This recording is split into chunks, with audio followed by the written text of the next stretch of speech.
Bonjour et bienvenue sur ce nouvel épisode de mon podcast. Aujourd'hui, on va parler de growth hiring. Pour en discuter, j'ai invité Louis, spécialiste en growth hiring, pour nous expliquer cette nouvelle pratique en recrutement. Tout d'abord, je te remercie Louis de participer à ce podcast. Pourrais-tu dans un premier temps nous raconter ton parcours et comment tu t'es retrouvé dans le growth hiring?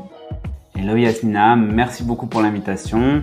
Je m'appelle Louis Desclus, je suis créateur de contenu sur LinkedIn aujourd'hui, mais mon parcours ne se résume pas à ça. Depuis tout petit, je suis passionné des ventes, je faisais du trading de cartes Pokémon, j'avais 8 ans, dans la cour de récré. Ensuite, je suis passé par la trading de planches de surf et voilà, je suis toujours intéressé à l'entrepreneuriat.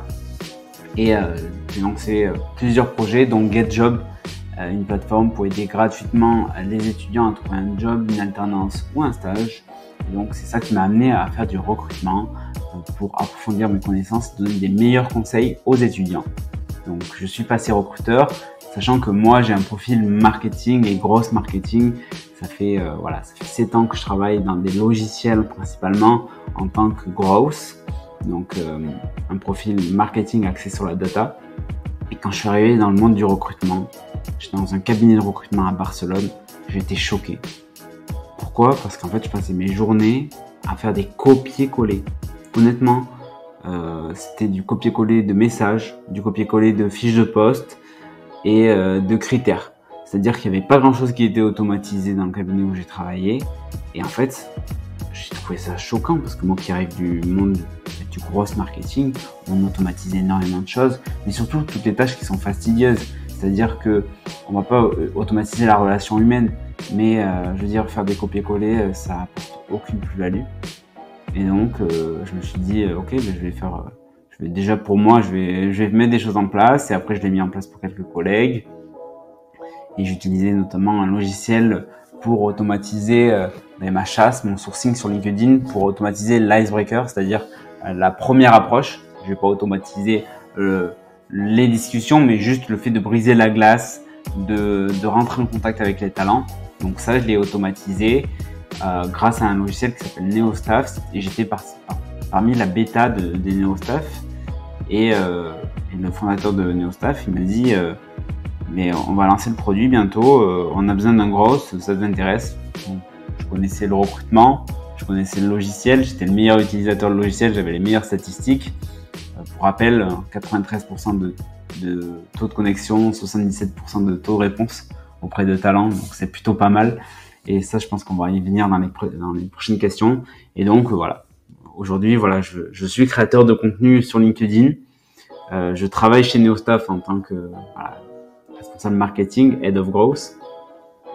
Et mon but, c'est d'évangéliser les recruteurs, de les initier au growth et aux meilleures pratiques. J'ai fait une vidéo il y a pas longtemps, comme quoi le growth, on n'a pas de baguette magique là-dedans.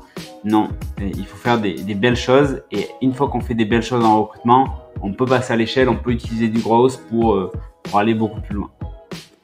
Très intéressant parcours, je te remercie pour cette présentation détaillée, c'est très bien parce que ça montre que tu es passé par plusieurs étapes avant de choisir ce domaine, ces techniques. Moi, ma première question, c'est de savoir qu'est-ce que c'est que le growth hiring, comment peut-on le définir? Pour moi, le growth hiring, c'est à la croisée des mondes, c'est-à-dire qu'on va croiser le recrutement, les sales et le marketing.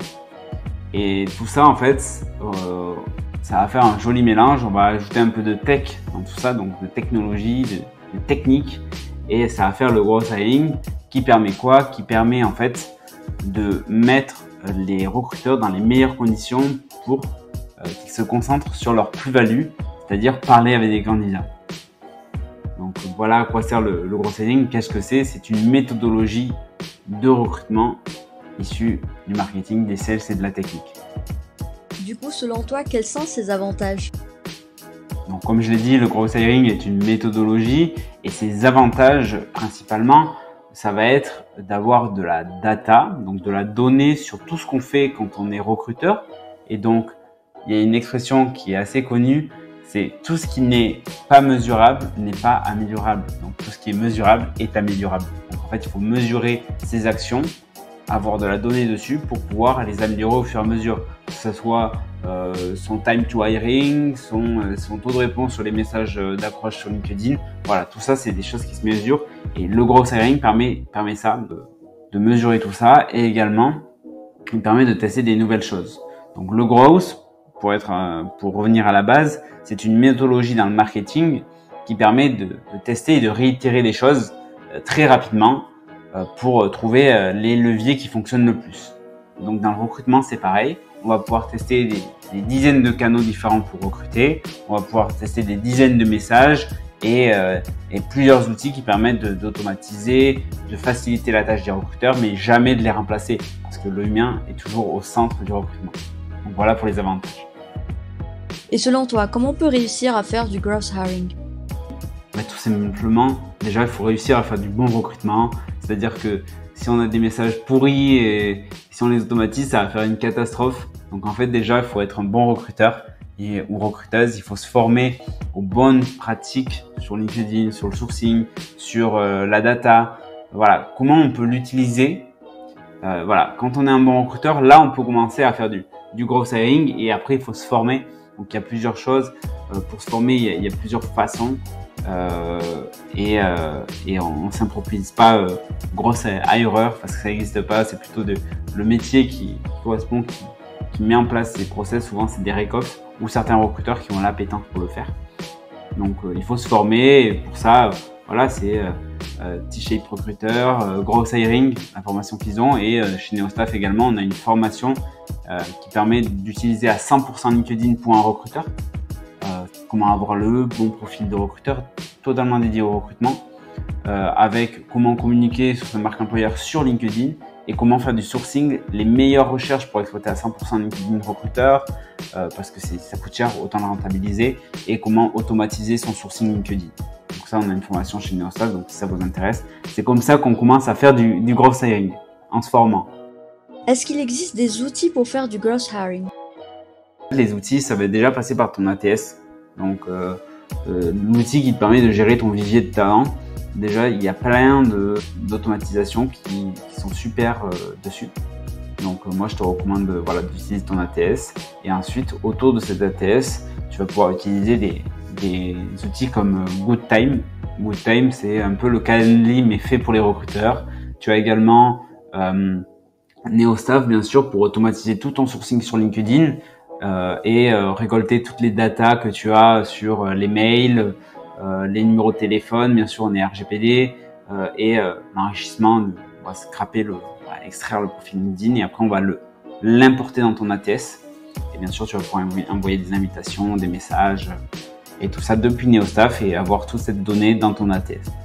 Donc voilà en fait les outils. Si je dois citer quelques ATS que j'aime bien, il y a Taliz, Untool, Tim Taylor, Between, Flatcher, donc voilà, et d'autres outils qui permettent d'aller sur des méthodologies. Voilà, ça va toucher le growth, mais c'est surtout, on va tester des nouvelles choses. Et dans le fait de tester, il faut toujours être curieux sur les nouveautés. Par exemple, il y a des tests de personnalité. C'est intéressant de tester ça pour savoir si ça fonctionne auprès de notre cible, auprès de nos candidats. Et si je dois en citer un, c'est Trimoji que j'aime beaucoup.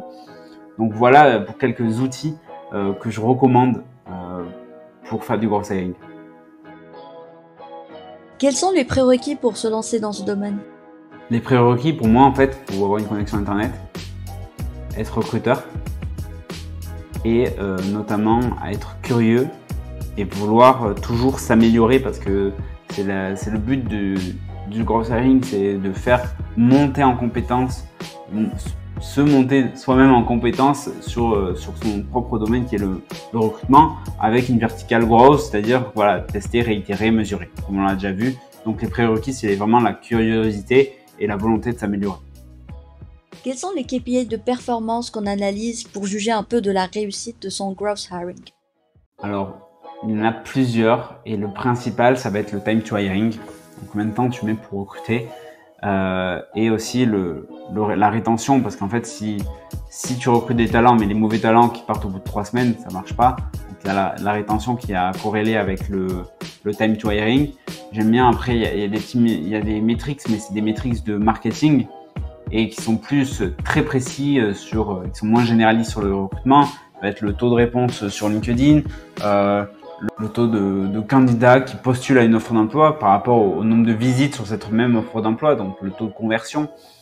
Voilà, il y a plusieurs KPI comme ça à suivre, mais celui qu'on garde en tête, c'est le time to hiring et c'est celui-là qu'on essaye d'améliorer en permanence. Quelle est la différence entre un growth hiring et un recrutement classique? La différence entre le recrutement classique et le growth hiring, c'est juste que le growth hiring, c'est, comme je l'ai déjà dit, une méthodologie, on va améliorer le recrutement classique. La différence, c'est que si tu recrutes sans essayer de faire du growth, c'est-à-dire que tu vas faire ce qu'on t'a dit de faire ou faire ce que tu as toujours fait sans chercher à t'améliorer, c'est-à-dire que tu vas recruter, continuer à recruter comme tu le fais, ça fonctionne, mais pourquoi faire mieux? Donc, alors que quand tu vas faire du growth hiring, d'avoir une obsession, c'est de remplir tes objectifs, de faire passer tes KPI au vert et de tester des nouvelles choses, d'apprendre de nouvelles choses et d'améliorer. Donc voilà un peu la différence, c'est-à-dire que tu peux totalement rester sur du recrutement classique, mais voilà, est-ce que tu veux penser un peu au futur, rester dans l'air du temps, des choses comme ça. Donc cette méthodologie, elle permet cela. Qu'est-ce que vous apportez en plus aux entreprises qui font appel généralement à vos services en recrutement? Tout simplement, on va leur apporter les bonnes pratiques, c'est-à-dire qu'on est OK, on est un outil qui permet d'automatiser, mais on n'est pas un outil de spam. On va vous apprendre à avoir des super statistiques, c'est-à-dire comme moi, ou comme j'ai pu avoir, là j'ai eu plus de 90% de taux d'acceptation et plus de 70% de taux de réponse. On a des clients qui ont 100% de taux de réponse. Donc le but, c'est vraiment de vous permettre d'avoir le plus de candidats possible dans votre vivier le plus rapidement possible. C'est-à-dire que c'est pas un spam, c'est-à-dire qu'on veut que vous créez le contact avec ces talents et après que vous soyez leur partenaire de confiance, qu'ils vous considèrent comme une référence, ils ont besoin d'un job dans le milieu, dans ce que vous proposez. Et donc de trouver, on a un chiffre qu'on aime bien, c'est créer un vivier ou enrichir son vivier de 1000 talents en 3 mois. Donc c'est ce qu'on permet de faire et c'est de la data qualifiée, c'est-à-dire qu'on va enrichir les profils avec de la donnée RGPD et on va organiser tout ça pour que votre vivier soit toujours informé. Vous pouvez lui envoyer des messages également à votre vivier automatiquement. Voilà, tous les 3 mois, vous leur demandez s'ils ont besoin d'aide dans leur carrière. Vous pouvez leur envoyer des ressources que vous avez créées en interne dans votre entreprise ou dans votre cabinet, des grilles salariales. Vous pouvez lui envoyer des articles de blog qui le concernent dans sa thématique, dans son métier. Donc voilà, ça peut servir NeoStaff, pas seulement à du sourcing pur, mais aussi à l'animation de vivier. Et bien sûr, après, on se plug avec tous vos ATS, c'est-à-dire que toute cette data qui est récoltée par NeoStaff, les taux de réponse, les taux d'acceptation, la data sur les profils, on l'importe dans votre ATS. Et bien sûr, vous pouvez tester gratuitement et on a une formation aussi pour vous accompagner dans l'utilisation de l'outil et de ses bonnes pratiques en growth hiring. Donc voilà, c'est tout. Et si vous avez des questions, bien sûr, je reste disponible sur LinkedIn, Louis Deslus, D-E-S-L-U-S. Je te remercie Louis pour ce partage, le podcast touche à sa fin. Aurais-tu un dernier mot à partager avec nous? Un mot de la fin, tester, réitérer et améliorer. Voilà, c'est comme ça qu'on reste dans l'air du temps dans le recrutement. Et bien sûr, j'ai créé énormément de ressources gratuites sur le sujet. Donc sur du YouTube, j'ai ma newsletter. Voilà, vous allez aller sur mon profil LinkedIn, vous allez trouver tout ça. Donc on se revoit très vite et c'était Louis Deslus et encore merci pour l'invitation, c'était super de pouvoir répondre à ces questions. Et voilà, le podcast touche à sa fin, j'espère que vous avez aimé cet épisode. Je remercie encore Louis pour ce partage, n'hésitez pas à lui écrire si vous avez des questions. Quant à moi, je vous dis à très bientôt, abonnez-vous à ma chaîne, à très vite.